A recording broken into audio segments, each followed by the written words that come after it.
Deep in the labyrinthine heart of the Amazon rainforest, where sunlight barely penetrated and the air hung heavy with secrets, Dr. Mark Langley prepared for what he hoped would be his most extraordinary discovery yet. For 25 years, he had explored the jungle's most remote recesses, uncovering ruins, relics, and cities whispered about in myths. But nothing had prepared him for this. His latest lead had come from hushed conversations with locals and cryptic messages from informants scattered across Brazil. They spoke of a vast tunnel system hidden beneath the canopy, a place avoided by even the bravest. Skeptics dismissed the stories as mere folklore, but Mark had learned to listen to such tales. They often masked profound truths. With his gear packed and a LiDAR drone primed for reconnaissance, Mark chartered a flight to the nearest city and hired a guide to take him deep into the forest. The journey was grueling, the jungle dense and unforgiving.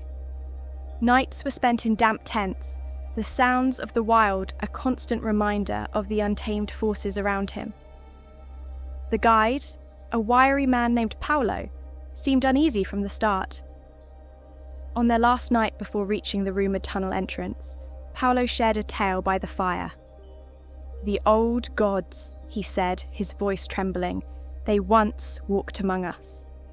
Their kingdom is beneath the earth, waiting for their return." Mark dismissed it as local superstition, though he noted the fear in Paulo's eyes. The next morning he awoke to find the guide gone, his tracks leading back towards civilization. Mark pressed on alone.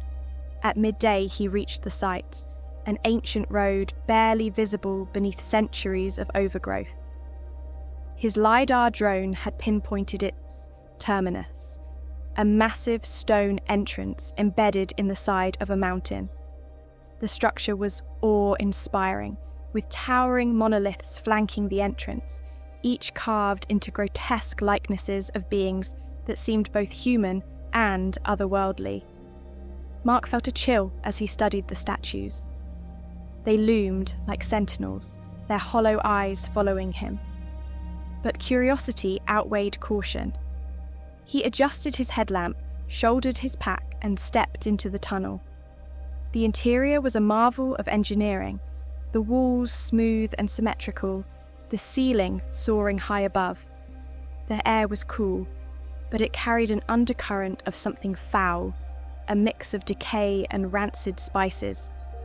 Strange symbols lined the walls, an eerie blend of hieroglyphs and Aztec script. Mark photographed them as he walked, his footsteps echoing into the abyss. The tunnel sloped downward at a subtle angle, drawing him deeper into the earth. Hours turned into a full day. His flashlight beam barely seemed to penetrate the darkness ahead. At times, he thought he heard faint sounds. A distant hum like machinery or a low rumble, as if the earth itself were breathing. When exhaustion overtook him, he set up a small camp in the tunnel. His sleep was restless, plagued by dreams he couldn't remember upon waking, but which left a shadow in his mind. Something was watching him. He could feel it. The next morning, Mark resumed his descent. The air grew warmer, and an unnatural vibration seemed to pulse through the stone beneath his boots. After several hours, the tunnel opened into a vast chamber, and Mark froze. His headlamp illuminated a figure sitting in the darkness. It was a giant. The creature dwarfed anything Mark had ever seen, its proportions grotesque yet terrifyingly human. Its head alone was the size of a car, its skin mottled and coarse. The giant's eyes gleamed with a malevolent intelligence as they locked onto Mark. For a moment, Mark couldn't move. His mind reeled, struggling to reconcile what he saw. Then, the giant raised a massive hand, palm outward, in a commanding gesture to stop. The air seemed to tremble with the power of the motion. A booming voice filled the chamber, resonating not just in Mark's ears, but in his mind. The language was ancient, guttural, yet Mark understood every word, as though the creature spoke directly into his thoughts. "Leave, stranger. This path was not made for your kind. It belongs to the first ones, the ancient rulers of this earth.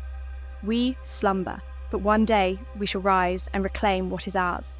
Mankind is but a fleeting mistake, created to serve. You have no place here. Go, and do not return." As the voice subsided, an image erupted in Mark's mind.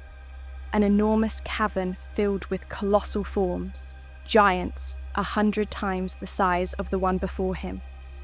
They lay in stone sarcophagi, surrounded by incomprehensible machines. The vision was suffused with an oppressive sense of dread and inevitability. Mark stumbled backward, his heart hammering. He didn't wait to see what the giant would do next. Dropping his pack, he turned and ran. The tunnel seemed endless, the shadows clawing at him as he fled. The air thickened, the oppressive smell choking him. Behind him, the faint rumble of the giant's voice pursued him, though he dared not look back. By the time he emerged into the daylight, Mark was gasping, his body shaking with terror. He didn't stop until he reached the nearest village, where he collapsed and mumbled incoherent warnings about the ancient ones beneath the earth. He never returned to the tunnel, nor did he share his findings with the academic community. The images of the slumbering giants haunted his dreams, a grim reminder of the unimaginable forces lying dormant beneath the earth. Whatever lay in that abyss was meant to stay buried, and he would ensure it remained that way.